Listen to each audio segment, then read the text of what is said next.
السلام علیکم ناظرین، امید کرتا ہوں آپ تمام لوگ خیر و عافیت سے ہوں گے۔ خلیفہ ہارون الرشید کا ایک بیٹا تھا۔ وہ زاہدوں اور درویشوں کی صحبت میں بہت رہتا تھا۔ ابو عامر بصری رحمۃ اللہ علیہ کہتے ہیں کہ میرے گھر کی ایک دیوار منہدم ہو گئی۔ میں اسے بنوانے کے ارادے سے مزدور کی تلاش میں نکلا۔ دیکھا کہ مزدوروں میں ایک خوبصورت جوان بیٹھا ہے۔ میں نے ایسا حسین لڑکا پہلے نہیں دیکھا تھا۔ میں نے دیکھا کہ اس کے ساتھ ایک زنبیل ہے اور وہ قرآن پاک کی تلاوت کر رہا ہے۔ میں نے اس سے کہا، لڑکے کچھ کام کرو گے؟ تو اس نے جواب دیا، کیوں نہیں، کام کے لیے ہی تو پیدا ہوئے ہیں، لیکن کام کس قسم کا لوگے؟ میں نے کہا کہ گارے مٹی کا کام کرنا ہوگا۔ کہا ٹھیک ہے، لیکن میری مزدوری طے کر لیں۔ مزدوری طے ہو گئی، لیکن اس شرط پر کہ نماز کے وقت وہ اپنی نماز ادا کرنے کا پابند ہوگا۔ میں نے کہا منظور ہے، اور میں اسے لے کر آیا اور کام میں لگا کر چلا گیا۔ جب مغرب کا وقت آیا تو آ کر دیکھتا ہوں کہ اس نے 10 آدمیوں کے برابر کا کام کیا ہے۔ میں اسے طے شدہ مزدوری سے زیادہ دینے لگا تو اس نے لینے سے صاف انکار کر دیا۔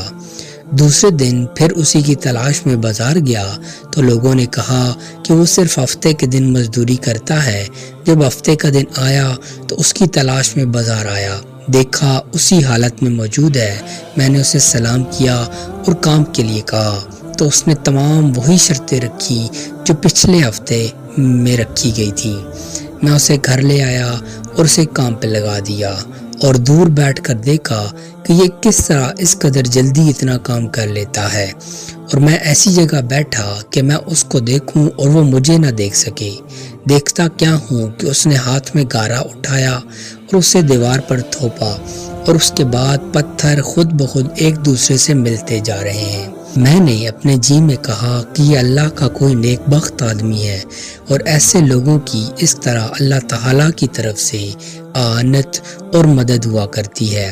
تیسرے ہفتے پھر بازار آیا، معلوم ہوا کہ وہ 2-3 دن سے ایک ویرانے میں بیمار پڑا ہے اور موت اس کے قریب ہے۔ میں نے ایک شخص کو کہا کہ بھائی مجھے وہاں لے چل جس جگہ وہ بیمار رہتا ہے۔ وہ مجھے ایک ویرانے میں لے گیا۔ دیکھا کہ وہاں نہ در ہے نہ دروازہ اور نہ کوئی سامان راحت۔ اسی میدان میں بے کس اور بے بس وہ لڑکا پڑا ہے۔ میں نے سلام کیا اور دیکھا تو سر کے نیچے ایک اینٹ کا ٹکڑا رکھا ہوا ہے۔ میں نے سلام کیا تو آنکھ کھولی اور مجھے پہچانا۔ میں نے اس کا سر لے کر اپنی گود میں رکھ لیا تو آگے سے کہنے لگا، یہ لو میری زنبیل اور تہبند، یہ کسی ضرورت مند کو دے دینا۔ یہ قرآن اور انگشتری جناب امیر المومنین ہارون الرشید کے پاس پہنچا دینا۔ دیکھو، یہ خیال رکھنا کہ تم اپنے ہاتھ سے امیر المومنین کے ہاتھ میں یہ دینا، اور یہ کہنا یہ میرے پاس تمہاری ایک امانت ہے، ایک مسافر مسکین لڑکے نے سپرد کی ہے۔ اور امیر المومنین سے یہ بھی کہنا کہ دیکھو، بیدار رہو، اس غفلت اور دھوکے میں تمہاری موت نہ آ جائے۔ یہی باتیں ہو رہی تھی کہ اس کی روح قفس جسدی سے پرواز کر گئی۔ میرے دوستوں، بزرگوں، بہنوں اور بھائیوں، ہم اس مزدور سے جو حقیقت میں اللہ کے ولی تھے، ان کی زندگی سے ہم سبق سیکھ سکتے ہیں کہ ان کا یقین اللہ پہ کتنا کامل تھا، اور وہ ایک دن مزدوری کرتے اور باقی 6 دن اللہ کی عبادت کرتے۔ اللہ پاک نے محنت شرط رکھی ہے، اللہ پہ توکل ضروری ہے، اسباب بھی وہی بناتا ہے۔ اللہ پاک نے ان پر کتنا کرم کیا کہ گارے کا کام کرتے، لیکن اس کام میں اللہ کی مدد شامل ہو جاتی اور ایک آدمی 10 آدمیوں جتنا کام کر لیتا۔ جو اللہ کا ہو جاتا ہے، یقیناً اللہ بھی اس کا ہو جاتا ہے۔ امید کرتا ہوں آپ کو ہماری آج کی ویڈیو پسند آئی ہوگی۔ مزید ایسی انفارمیٹیو ویڈیوز دیکھنے کے لیے ہمارے چینل کو سبسکرائب کر لیجئے۔ جزاک اللہ خیرہ۔